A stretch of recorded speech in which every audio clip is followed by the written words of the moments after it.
childhood up, we have had to conform to a certain social game. And so we're in a constant state of competition. This is the secret. You can't make a mistake. Welcome, everybody, to Friends of Failure. I'm your host, Sam, and this is my co-host, Megan. Heyo. And if you listened to last week's episode, spoiler alert, here we are again, continuing our conversation from last week, aka today, because the recording's happening at the same time. So, like when they did the Matrix trilogy and they filmed Reloaded and Resolutions or whatever it was called, Revelations, and then they just released them at different times. We're doing that just on a way lower budget. Matrix, a $0 budget. $0 budget and a way smaller time frame, right? 7 whole days.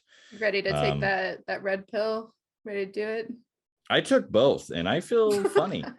I do want to say it again and just remind everyone, if you're looking for more content or just want to check us out in general, share us. You can find us on all social media platforms under Friends of Failure Podcast and Grindr. Okay. I need to go look at that because I'm like, what's on there? What's going on there? And then of course, something about like an email. Yeah, I guess we have an email address, friendsoffailurepodcast@gmail.com. Mainly like send in failure stories, but if you want to send us memes, I'm not gonna get mad. Shrek memes are recommended. Oh yeah. And I mean, use your best judgment. We'll see how that goes. I would ask you how you're doing, but I feel like we just did that. I don't know. Yeah, I mean, that whole bit's about the same. The ice is still outside, even though it's a week later. It's cold. It's feels like a Sunday morning, even though I guess at this point it's probably afternoon. Yeah. I guess that's the difference. We went from AM to PM. The real change after eating both the red and the blue pill. That is a movie that I would watch though. I mean, it had to be a parody movie, right? But what's the scenario? Because you already know that the explanation is if you take the red pill, you can't go back. You're gonna see the truth, and your whole everything's gonna change. You take the blue pill, everything stays the same, whatever. But if you take both, I imagine you just get ripped apart at like an atomic level. Like, okay. You can't do both, man. Or I don't know, you have some weird evil twin scenario that took the blue pill and goes and lives his normal life, and then you're in the Matrix, like, I don't know, doing Matrix Neo things. I mean, it's the concept could either go as a parody comedy type, scary movie vibe, or they could do a very serious notion. But I do agree it would probably have to be more of like a horror film. Yeah, like a sci-fi horror film. Yeah, but it could be a dark comedy. It could, you could spin it. Sure, right? Like it could be dark funny, or it could just be like really dark sci-fi horror. And what's crazy to me is that the question didn't even get proposed in the actual films of like, yeah, but what if I take both? And then Morpheus is like, dude, what the fuck? Like red or blue? Like you decide. I want both. I think I can't remember which Avengers movie, but it's wherever Peter Parker looks up to Tony Stark and he's like, Mr. Stark, I don't feel so good. And then he fades into dust because, Thanos. You don't know which movie that's from? Endgame, the first one, second one is the first one, is the first Avenger. Oh, because it's 2 parts. That's why. To get to the joke, it would be Keanu going, Morpheus, I don't feel so good. And then he like rips into 2 fucking Now there's 2 Neos and they're just like broing out, but they're both opposite ends of the spectrum. They're half of Keanu, which like oof. Ooh. I mean, a whole Keanu, beautiful. I don't know what a half of Keanu would be. I don't know. John Wick, and Sounds like then sounds what's like a weird Bill and Ted? Speed. Nah, Speed. You'd have to go Wow. with that. Yeah. Mm, With the bus. You know what I'm talking about? Beep beep, get out of the way. no, I mean it's the Oh one where he man. has to drive the bus a certain like mile per hour so it doesn't Well, blow up or something. Sandra Bullock is driving the bus, and yeah, it can't go below 50 miles an hour. And Keanu Reeves was entering his like Bill and Ted to like, I have to stop this bomb. It was cool. It was like the closest thing to Batman I think we're gonna get from Keanu. It's funny because now my brain is going, was it Infinity War or was it Endgame? See, Like, which one was it? I think it's Infinity War that has to come first. We've done a whole fucking mishmash of pop culture. Welcome back. Endgame would be the ending, so it's Infinity War. Now we know. Okay, Okay, and if we're there we go. wrong, fact check us. I don't even care. Okay, Just I'm so roast stressed it. out right now. I like how we're both sitting in front of devices that could tell us the answer, and we're just like, is maybe if you can't mid filming a podcast or during a live podcast go, Jamie, pull it up. What's the point? we don't. Like I'm not gonna pull it up. Yeah, of course I have. We need to fake name an intern. Brett, pull it up. I don't like that name. Sorry, Brett. I don't know. What was the Gertrude? What was the name of the voicemail for a while there? The phone number? Ethel. I just have an 80-year-old woman try to pull up a Google search. It says no connectivity. Ethel, pull up which one does everyone turn into dust? And she goes, what? And I go, Ethel, turn on your hearing aid. Turn it on right now. Jeez, this whole thing's a failure. Oh God. Yeah. So if your grandma wants a job, she wants to intern, transition into podcast media, let us know. And it's okay with being called Ethel because we will rename her legally. Yeah, you don't have to legally change your name, but just for the character of the podcast. I'll take Myrtle, but that's about it. Yeah. Right. Myrtle. Yeah. So expectations. Yeah. It was kind of weird because Betty White passed away the last day of 2021, and like it was one of those things where I think we were all rooting for 100, but it was like, okay, this is how it's going to be. And like, I'm glad she can be remembered in a good light. Another big one that happened that was just kind of weird because, where Betty White has a lot of things that you can go back and watch and ingest and like use as even though she's not physically here with us anymore, there's still a lot of content to be consumed where you're like, Betty White. Yeah. There's a person named Bob Proctor in the realm of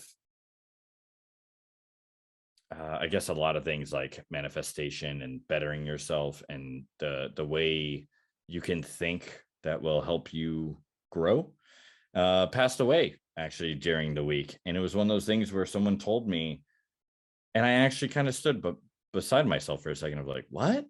But I mean, he was old. Like he was like, it's like an expectation like that person is going to go. I think one that really got to me in a way that I didn't know it would was Bob Saget, because it was so unexpected.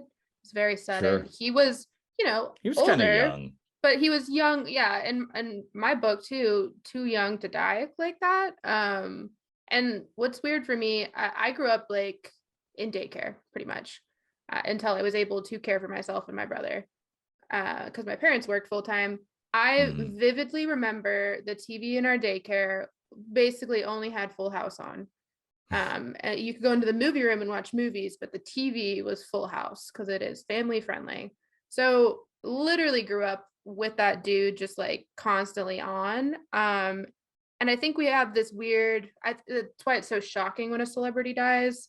There's this expectation that they're eternal or immortal or this iconic like forever thing, and then they die like a regular person and you're like, fuck, like, and then it makes you, because everyone's human and humans are selfish, it makes you think about your own feelings and thoughts around that person. Absolutely. Yeah. I thought it was strange because the process was a lot different than how I would have reacted, say 10, 15 years ago, because I used to react the way I was taught, right? Oh my God, Michael Jackson died. Like, what are we going to do? And it's like, I mean, nothing changes. He's just not going to make music anymore. And then even crazier is like, they keep releasing stuff from dead people, like new music from Little Peep. And you're like, he's been dead for They like years. And like, remix it. Yeah. and so, it again, everything has changed, right? Like the standard and whatnot. And there's the thing too of, instead of going, oh my God, like he's dead, now what? It was like, okay, like he's moved on. And then I took the route of just thinking again, instead of being super duper doom and gloom about it, it's okay to be sad about someone dying, whether you knew them in person, or even if it was somebody that influenced your life, right? Like Yeah. Bob Saget, you didn't know him, but it influenced your It- childhood. It yeah. influenced mine, right? He was my TV dad. Yeah. Just TV dad. And I quickly just went to the mindset of, well, I'm grateful for the stuff that I ingested and kind of learned from. Because everything, you can sit and listen to an hour-long TED talk and take one sentence from there that resonated with you and run with it. And Yeah. it's like that TED talk means a lot to you because I had that one piece of information that worked for you. And it kind of leads me to something that we talked about, before we started recording, I guess this half, which is like creating art Yeah. Yeah. and things that And it teaches us, right? yeah, and I've been just in general for the past, I don't know, 6 months trying to get back into that space. I think it initially started when I wanted to create some like Christmas gifts for a few people that were very personal. And I wanted, to get back into painting. And I bought this giant canvas that's sitting over there unfinished. This crazy expectation of I'm going to paint this huge canvas, do all these tiny little crafts. Um, Definitely too high. Definitely this crazy goal. But through all of that, I've learned like that's okay. That's the creative process sometimes. Like kind of going back to grief, it is waves. Like you cannot just be constantly like I'm fucking nailing it. I am just so you'd be like on coke at that point where you think like you've got it all figured out and you're just like making shit. Either coke or you're manic. Like no, something's not going well. And I've started to accept that like it comes in waves. Like sometimes I'm not going to be into it and I shouldn't force myself to create something because I'm not going to be happy. It's not going to bring me any value. And the result is going to be something I don't want or care to finish. But when I do get that inspiration, I really have been kind of going for it. And we talked with, I think it was maybe Ross Victory, one of our past guests, about this. Try not to think about what others think of your art. Just do it. Like, don't think of their expectations for what it should be.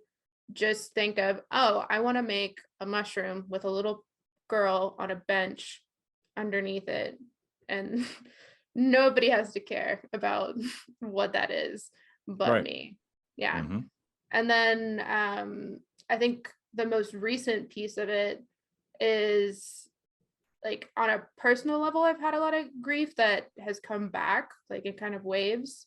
So I've been trying to cope with that through art, like putting certain pieces together. And it's not the same as my regular, wave and flow of art where it's just pure fun creativity. It is very like emotional and different. And the expectations were very vague going in because it was new territory. And I think that was the best situation for myself, not to expect anything. Hey, if I don't like this or if it's too uncomfortable, I don't have to finish it. But I think it's challenged me in a good way and like brought good value. And I've shared like a little bit of that work. I think you've seen some of it. And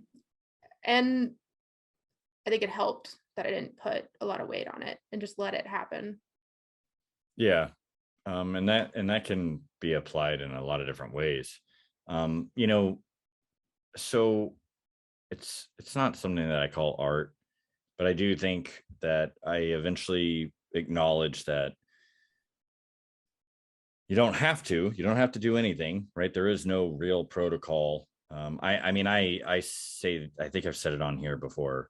There are no rules. There's only consequences to whatever is happening, like whatever you're doing, right? The choices you make do have consequences, but there are no rules. You can do whatever you want.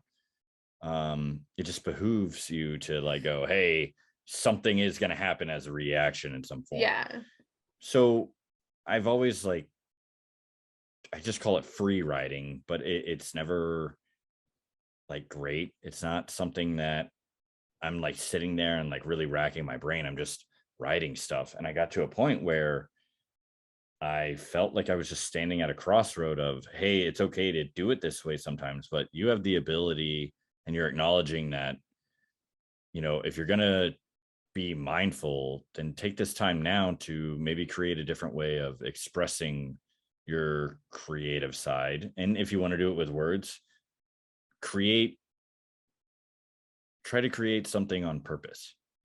And another thing that I think came from that crossroad, I guess that's just how I pictured it in my head, is I realized that a lot of that, like calling it free writing, is that I would be talking about stuff in very vague metaphors. So anyone that did read it would have to essentially just decode it in a way that it honestly just applied to themselves. So if somebody was like, man, that resonated with me, it wasn't because of anything that I was feeling or talking about. It was whatever they were feeling and whatever they pictured in their brain. Yeah. And it made me think of, bands back in the day. So a lot of alternative bands I like looked into and whatnot when I was a teenager and early 20s. And you would learn these things of these people would be put into a position where that's their life. They create music, they create art. And for some people, it is like a cookie cutter, hey, this is for sure going to make money, and great. Like I don't care that I don't care. I'm not gatekeeping art or music. It's literally just expression, right?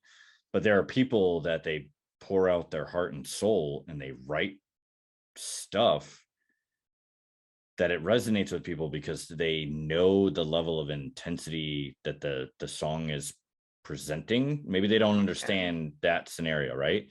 And there are bands that are like, hey, I'm sorry. One, I had no idea that people would respond to it this way, but I'm not playing this live. Like it will not happen. This was a song that fucked me up. I don't want to talk about it. I don't want to think about it. And I somehow ended up back to remembering reading about that. I think it was actually the band Korn, which kind of made me laugh because I used to be a huge fan, and it's not that I don't like them now. It's different. Yeah. Well, I'm different. They are different. Like everything's different, right? And so thankfully I've gotten past that part for the most part of my life where like, oh, the music's bad, that's why I don't like it. I just don't I don't connect with it. So whatever. But it cracked me up because I was like, wow, that was something that I remember reading and maybe not really applying until 10 years later, where I'm like, be more honest in your writing. If you want to use metaphors and you want to use simile and you want to be vague, by all means, but also if you want to deep dive into something and have clarity in it, where someone reads it and goes, oh my God, he's talking about that, so be it. Yeah. Like, whatever. I think that's and still working on that. I mean, it's a constant process. I don't think any of us are perfect, but adding free to it, making it free writing, that is truly like what it should be in that space. Same with art. Like that's what I was allowing myself to do. Like, hey, this Free is art. not something commercial. Like I'm not trying to monetize this. I don't really care if anyone sees it. I don't care if you fucking like it. Like this is purely I hope you don't like it. No, I'm kidding. But it's like a self-care. I don't want to say selfish, but it is like literally, this is just for me, something I need to get out in words or in an image to process something, right? Mm-hmm.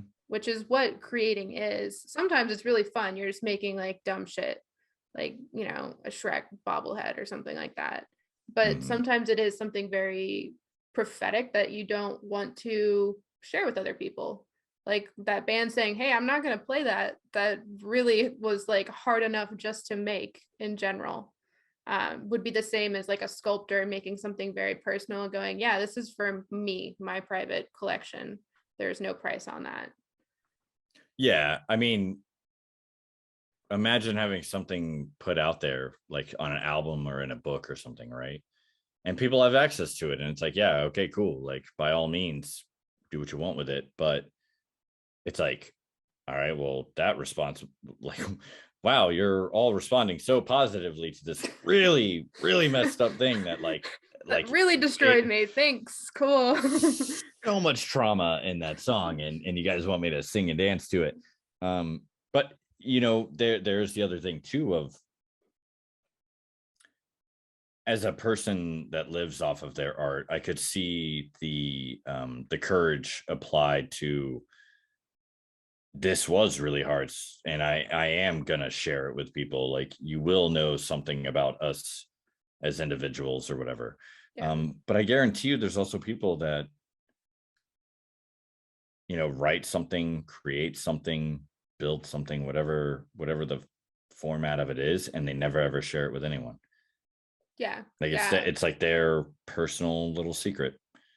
I think, and I think that that's kind of the beauty. There's this expectation that if you're labeled a creator, an artist, filmmaker, whatever it is, that to be that, you have to be paid to do that.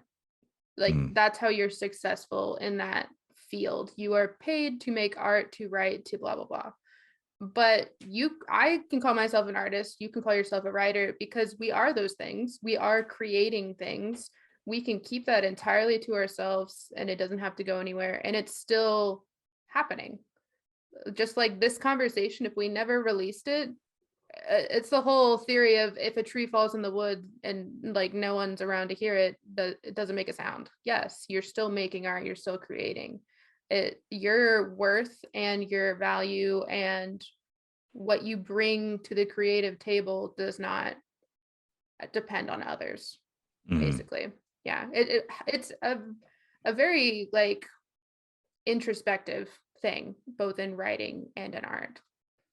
I think it's weird because you made me think about how,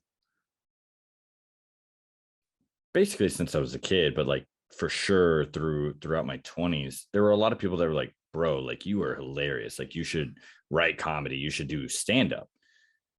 And I didn't argue against it, because I was like, yeah, I mean, obviously people are laughing. And there were even times that I'd be making myself laugh, because I would go on a tangent and it was pretty much presented in a format of like stand-up. But you would make people laugh, and then they'd be like, he's funny. And then there would be times, God forbid, I'm having like a bad day, right? Make us laugh, be funny. And I'd be like, I don't do it on purpose. It's just like how my dialogue is presented that would make people laugh.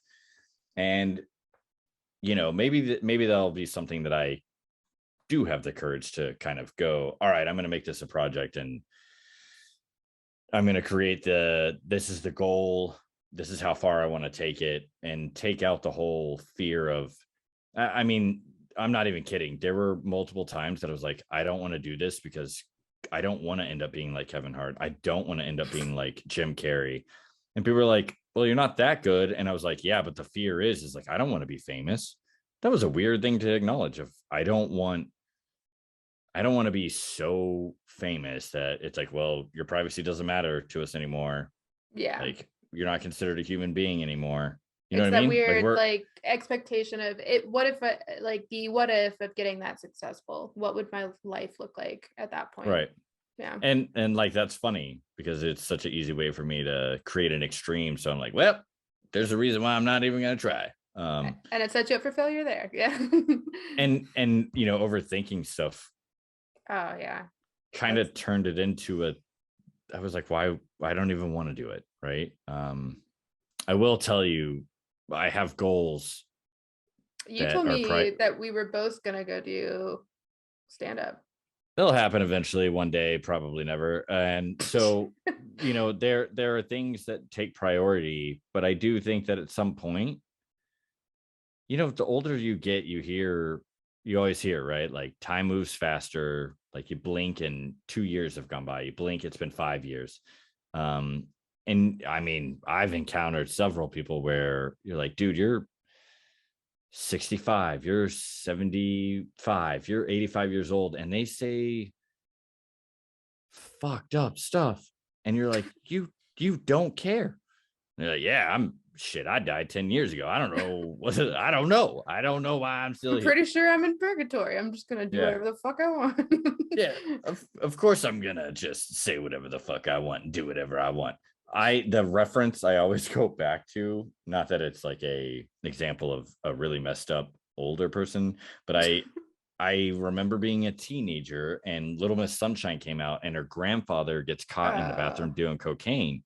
He's like, hey, like I'm 78 years old. Like, whatever, man. I was drug free my whole life. Like, I might as well explore now. I agree with I mean, right? Like, obviously, don't get reckless and get high as a kite like and then heroin, drive your. but yeah. Well, I just mean Whatever like you don't do, hurt but safely. Do heroin safely. But it was the whole thing of,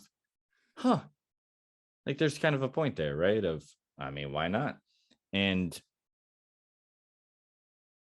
I don't know. I think there are people who, as they get closer to the doorway that is death, from a standpoint of, wow, I've made it this far, like, okay, time's got to be ticking at this point, even though we all know it's technically always ticking.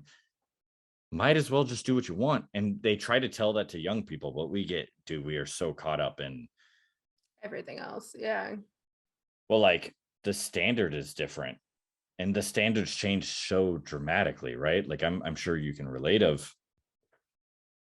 oh, so like you're 33 years old, like you should have like a solid career and you should be real mature and I'm like, we're all just children here. I don't know if anyone Yeah. actually grows up, I think with our generation of like quote unquote like millennials, we are just, trying to survive. More of like, I'm here, I understand your expectations. Some people are still chasing that carrot, but then everyone else is like, I'm just trying to vibe, just trying to like survive the day. And then I'm really hopeful for Gen Z, even though every generation has their own issues they need to figure out, but they do not give a fuck about like the expectations of boomers or anyone older than that. Which I think is good and bad. I hope they rewrite it a little bit, but I've definitely, like, growing up, felt the expectation of, typical stuff. You graduate, you have to go to college if you want to get a good job. Then you get a good job, you work really hard, you work all the hours. You should be, in a relationship, get married, monogamous, keep it like all in line, and then start popping out babies. Like that is typical flow. And that's what like half of the people that I went to, I guess, high school with, that I still see in some form or another on social media, have already done. Like they have like 3 kids. Like how the fuck did that happen? It blows my mind. And then regularly when I first started my corporate job, my first corporate setting job, I would have older women come into my cube already on a friendly basis, and they would just start asking, oh, when are you having kids? How many children do you have? And it's just so fucking, why do you expect that has already happened and that it's okay to talk about? Like it makes no sense. You're setting yourself up for like a shitty exchange. I mean, imagine how I feel when people ask me that. So when are you going to pop out kids? I can't do that. And they're like, well, you better figure it out. What? We're expecting. Is there something? Yeah. There's some expectations you're obviously not aware of. What the fuck? No, yeah, like that's got to be a weird one. Or so one thing I will say, I do get the vibe too, even though I don't think I really know anyone that I guess you could categorize as. So if we're millennials, Gen Z would be what? Like my little brother's age. Born after what? Like, because millennials ended. It's like 98, Was millennials? 98. Myrtle, pull up when did It's like, I don't know what a boomer is. I'm pretty sure it's like around 98, 97-ish, goes into Gen Z. Is that Yeah. Maybe it's the year 2000. Which, isn't it weird that there are people born in the year 2000 that are full-flown adults that now have children? Because that's a lot for me to take in.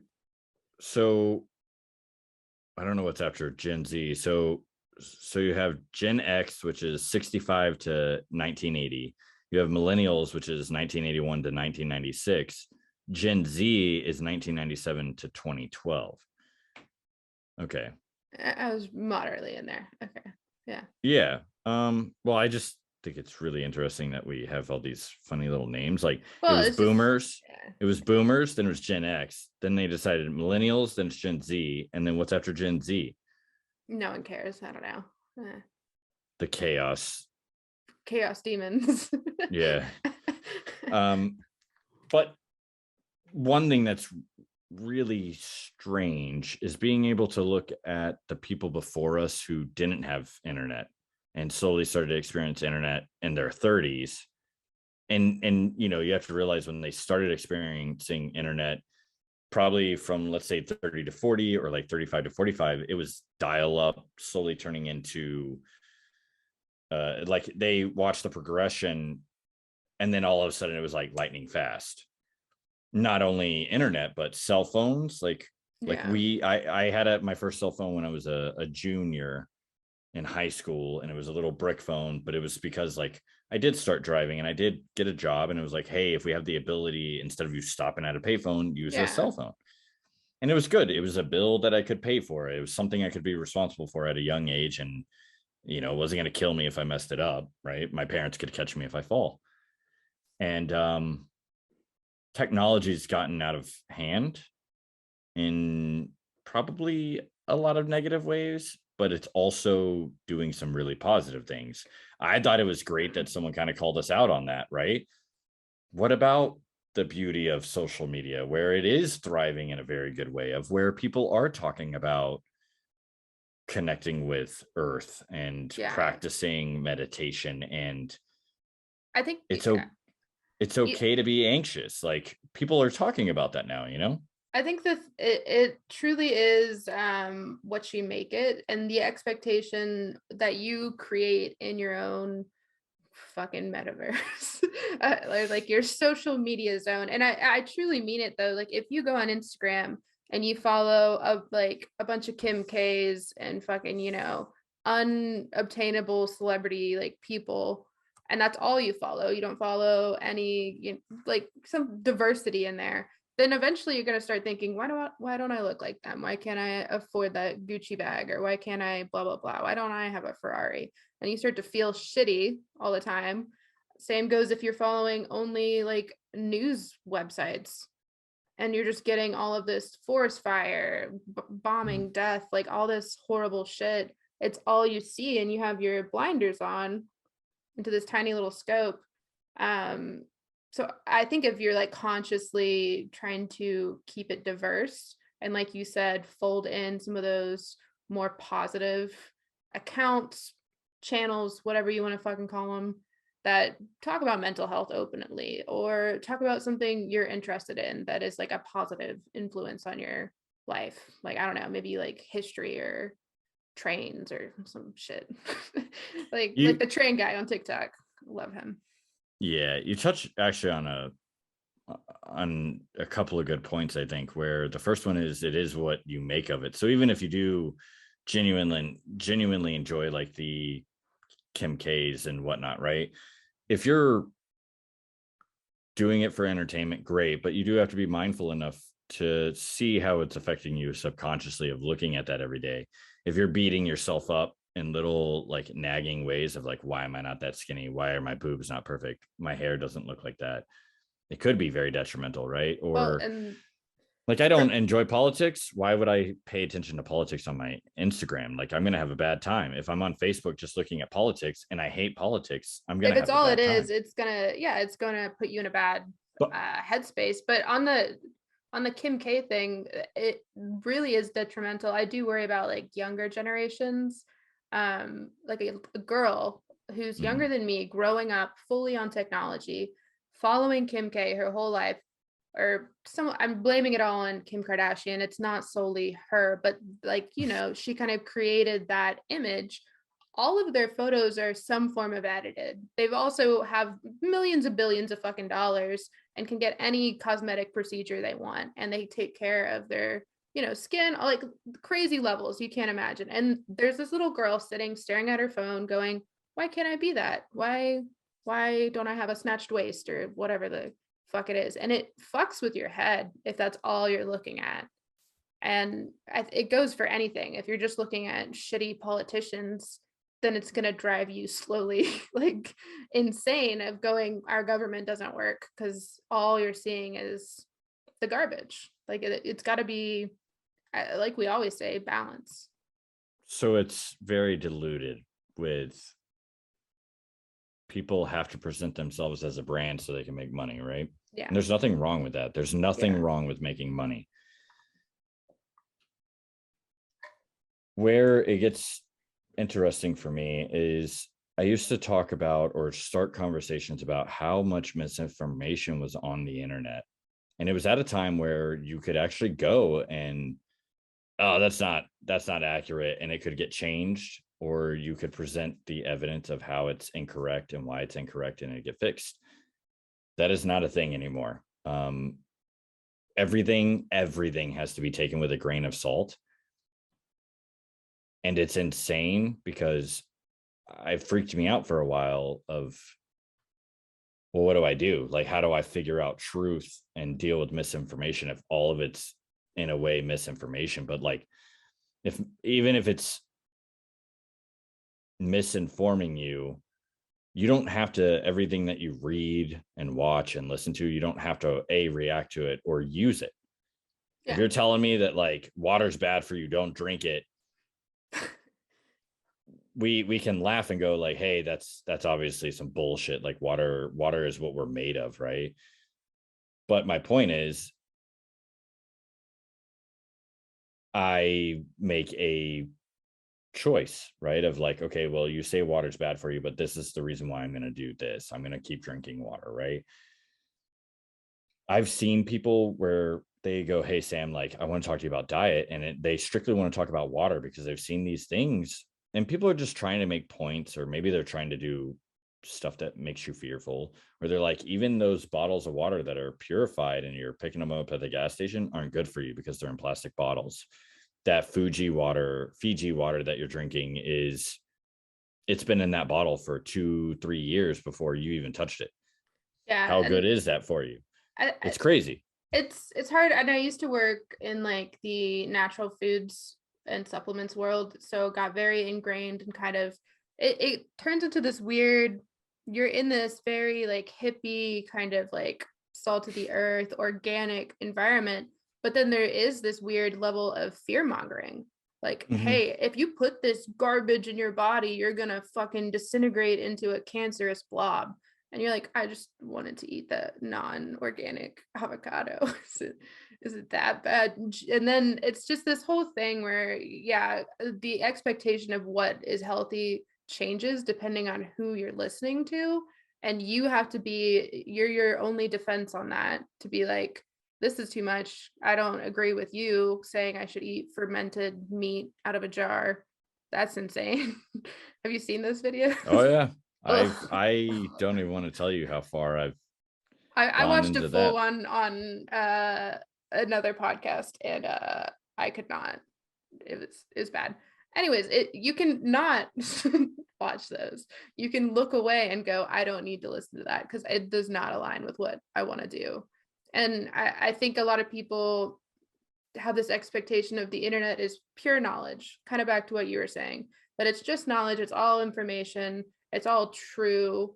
And that can get where, you know, people go in these weird little rabbit holes. and then they go, oh, the earth is flat, man, got it totally figured out, saw it on a website. Earth is flat. It is not a globe like everything else is said. And Well, if you hopefully apply higher level thinking, it's a cube, but if you're not there yet, that's fine. Oh, yeah. So I do agree, right? Like there is a reason we are where we're at as a humanity, and it just depends on what lens you're looking at it through. But my buddy grew up, so like the standard used to be of like, oh yeah, when I was growing up I drank out of the hose. I did that. A lot of my friends, like, that's what we did. You're running around all summer in Texas, like, you need to drink water. Yeah. We drink it from the hose. And like, it we tastes didn't like care. copper, right? But now that I'm in my 30s and I'm reading books that talk about the pineal gland and the calcification of it and how it can be really detrimental to, even if you're not on a spiritual conquest, right? Your health and what the pineal gland does and what we're learning about it. 2-year-olds are already being identified of having calcification, and part of it is because more so than not around the globe there's there's access to free water that's very bad for you, one of them being fluoride. And the thing was, the way they got everyone on board with that was, oh, it helps maintain your teeth. A lot of people have talked about it now very clearly and very in the open of like, yes, if you take a toothpaste with fluoride and you rub it on the surface of your teeth, say for 2 minutes and then spit it out, it does have an effect while it's sitting but not on if your you're teeth. literally swallowing water. If you're drinking water with fluoride in it, that 1.0129 whatever seconds that it touches your teeth, sure, but the effect that's happening of it going into your body and being filtered. And so I read this and go, oh dear God, like, how much fluoride am I ingesting and where is it coming from? I had to kind of go back to one thing that I acquired when I was growing up as a kid, and that's the human body is a miraculous thing that is capable of adapting to insane stuff. One thing that you can talk about is how there are people that every single meal they eat is fast food. A lot of that isn't real food. When I was a kid, I at one point was strictly drinking either like juice or I was drinking Mountain Dew.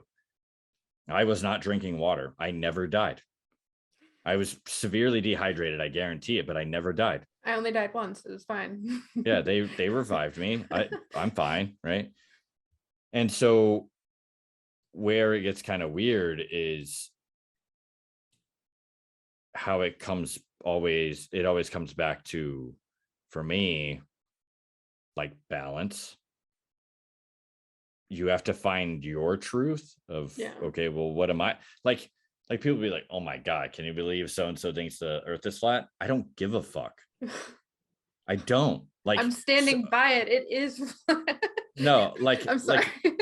So my thing is the question I have is, it's like if some, like, can you believe so-and-so hates kids? I don't give a shit unless they're like on a mission to kill children. Then I have a problem. Hate kids, right? Then cool. Just don't have, like, they shouldn't have children. Yeah, that's fine. Please don't adopt or have kids, right? Just, there's nothing wrong with it. But that's the thing, right? Is it kind of makes you go, okay, so it kind of boils down to how much of what I'm ingesting every day on social media is just opinion. And like art is just an opinion that you're expressing of your emotions, right? Full circle, and we're back to art. And that's all the time we have today, guys. I hope you did a special. Well, speaking of art, I've talked to you about it. I'm trying to like get back into working out and stuff like that. I have like my mini gym at home. I've been doing all of that. But what I used to do when I was really into it before, in the before 4 times, I would play Just Dance on a Switch. And for whoever doesn't know, it's just like a hokey little dancing game. They make a new one every year with like the latest songs. I may or may not pay a subscription to the unlimited so I can get extra songs. I got back into it, and I had to like relearn something with that game, and this kind of applies to all games and just games you want to win, right? Just by definition, a game is something you want to win. You want to be perfect, good at it. You want the gold star. With with the dancing, I have no coordination. My hands are good. Like I played softball. I know how to hit that kind of stuff. The feet do not like interact well like with that. And when I originally did it in the before four, I would get really fucking mad. Like as I played it, I would just start to like steam up and get angry because I could not land like certain moves and things. And eventually like I just let it all go, let it melt away, and went, this is for the workout and the fun, trying to get some natural serotonin like up in here. I had to relearn that recently because I tried a few new songs and I fucked them up. I wrecked them. I looked like a flailing like child on drugs. It did not go well. And I got mad because I didn't get my 5 stars. And then I had to like take my drink of water, do the next song, and be like, this is just literally nobody's here. I'm in a room by myself. No one cares what I'm doing here. Why am I putting such a crazy weight on this? This is literally, the purpose is to relax me. And then I jumped out the window. No, I'm kidding. Yeah. And I survived because I've been dancing. The first question is, I have heard of Just Dance, but I didn't know, there was like several versions. I just assumed that the theme song is Just Dance by Lady Gaga, which that's not even a song, is it? It's like Poker Face or something. I don't know, man. I feel like you're just throwing stuff trying to see what sticks. Just Dance is a song, but and it's on there, and I don't think it's Lady Gaga, but Poker Face is also on there. But they release a new one every year, and it's like a handful of songs. So it's kind of stupid to keep buying it, but I do it anyways. And if you like it, you like it. Well, they keep all the old music from the past ones, so music just builds up on it. It's kind of awesome. And I build playlists, so I know it's songs that like get me pumped. I enjoy, right. Like I can even sing along to it if I like it. And then that way I'm not stumbling upon like a super difficult song that is going to send me into like a blackout rage where well, it's a part of what you're saying is a part of it is, what are you focusing on? If you're doing it because, hey, this is a great way for me to get natural chemicals to release that are produced by my body, right, by doing an activity that's good for me, can be fun, slightly challenging. If your focus is that, and you like finish a song and you go, hell yeah, I did it, I finished the song, I danced around, I'm getting endorphins, versus getting stuck in the system, right, of well, you better make those stars, because, and there's literal stars, and it like triggers some like they got to create a reward system for completing the task that they present to you, right? What book was it? The analogy got brought up of, this is just a game. This life that we're in is just a game. It's temporary. Someone puts the quarter in, boop, you pop out, and you're like, oh my God, I'm alive, which you don't realize till you're like 8 years old. And even then, you just you have this really vague, unsure concept of life and death, but like maybe for a split second, you're like, I wasn't here at one point. Because you go like, I don't have a memory before this, but you're a kid, so you're just like, whatever. It's not, there's no weight to it. And then, one day your turn is up.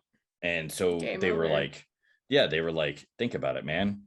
A lot of us, what happens is we're binge playing a game or like binge watching a Netflix show, and we forget that we're doing that.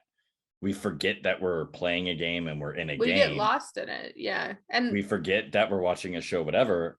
And that's what happens, right? Is we lose our mindfulness of what's actually important. And so that's got to be like wild for you, because you're like probably starting out real good, but then those damn stars, man. Yeah. it's definitely something that is like a maintenance item. Like I can't just go, oh, I'm good, I've found perfect balance in this like piece of my workout routine. I don't do it every day. Like I do it, you know, whenever I'm feeling it, like I feel the mood. But yeah, I do have to like check myself if I start to get a little like heated, and be like, all right, I'm gonna do an easy song and I'm gonna take a deep breath and not take myself so seriously because it's a game. And I think I've talked to you about it before. Even in other games, like it was hard for me to get into certain styles of games because I have like natural anxiety, and like a first person shooter game used to make me so fucking nervous because I already like don't like the sound of like a lot of guns or feeling like I'm gonna die in a game, because then I just panic and I like button mash and like I don't know what to fucking do. But I, over the panini, started playing Cyberpunk, and Keanu definitely helped that out. He eased me into it with a murderous. He's like a big part of the game. Yeah, he is literally like inside your head in this weird like figmented like chip. It's a whole thing.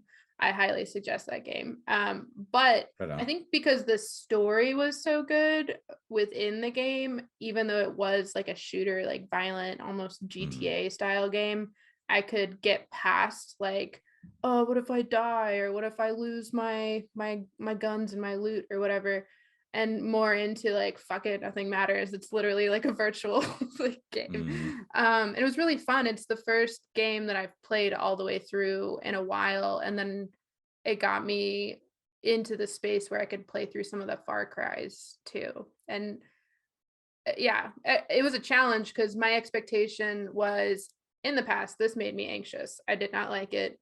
It was uncomfy. And then once I just like let that wall down, I was like, oh, this is great. I'm fucking blowing shit up and doing whatever I want. Get the missions. Yeah. It's a part of the weight. Somebody pointed out to me, I guess recently, of the phrase "it is what it is," and they're like, sure, but if you take it a step further, like thinking about that, it is what it is based on what you made it, like what Also, you made of it, right? Yeah, and it do be like that sometimes. It do be like that sometimes, based on what you decided it do be about. It do be though. It do be though, for sure, doing of being.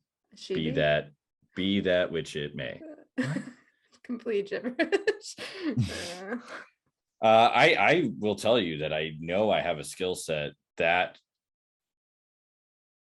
is comparable to the caliber of which Michael Scott can endlessly ramble about nothing, sounding like he's speaking of something possibly. I didn't know where that was going for a minute, but you did it like in the style of what you were talking about, and it was pretty well delivered. Yeah, one time I accidentally made a joke of going, all right, man, well, the first thing we need to do is go get gas. And then he goes, okay, and then what? And I was like, no, that's it. And he goes, well, then why did you put it on a list?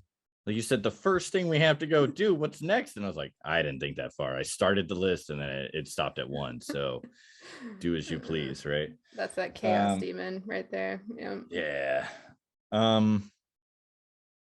You know, one thing I did wanted to point out as we run out of time is how funny it is to me to think about how we try to make everything, I guess, duality, right? So right and wrong, you know, black and white, good and evil, whatever.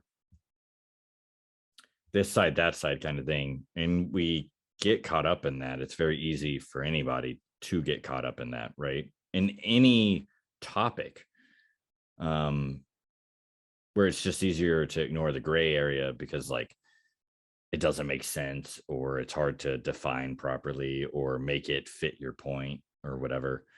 And like when you're trying to create something, whether it's fully with the intention of this is what I'm trying to make specifically, or free writing, if you have that mindset, right, you kind of hold yourself back from the infinite possibility of what could be made, right? Of like, Yeah. even if I was like, hey, I'm going to realistically draw this Coke can, right? There's a very clear, this is what I want to produce, but the way you go about it can be, right? Like you Yeah. draw the middle first, draw the top, draw the bottom, And whatever. there's different styles. Like you're going to have your own way of approaching it. You're not going to recreate Picasso or Van Gogh. And if you do, then that's not making your own art. That's just replication. Like I could draw this owl behind me. I could trace it like right there, but it wouldn't be mine. So I'd say it's yours. it is mine. I own it. So In the gray area. The gray area. For some reason, every time I say the gray area, it's making me think of, I guess because we were talking about Lady Gaga, but A Star Is Born, isn't there some kind of song like in the gray area? I couldn't watch that movie. Well, someone literally was just like, oh my God, the ending. And I was like, okay, well, that movie came out yesterday and I didn't even know it was a remake. So, F me, right? But it was a remake, and then it has a very for sure ending to it.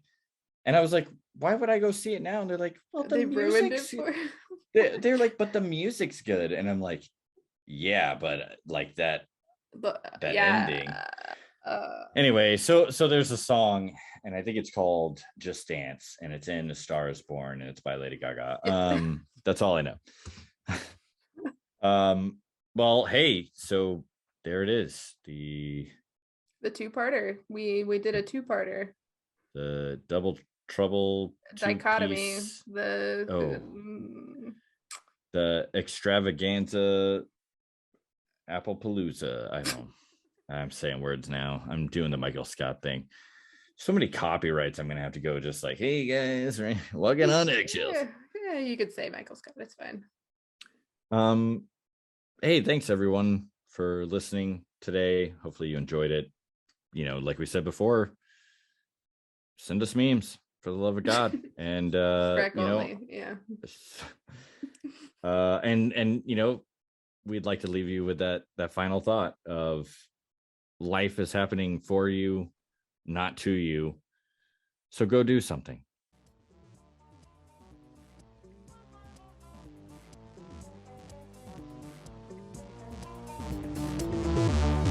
If it's not I'm stronger than you, it's I'm wiser than you, I'm more loving than you, I'm more tolerant than you, I'm more sophisticated than you. It doesn't matter what it is, but this constant competition is going on.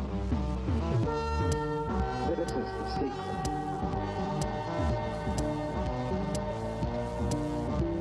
This is the secret. You can't make a mistake.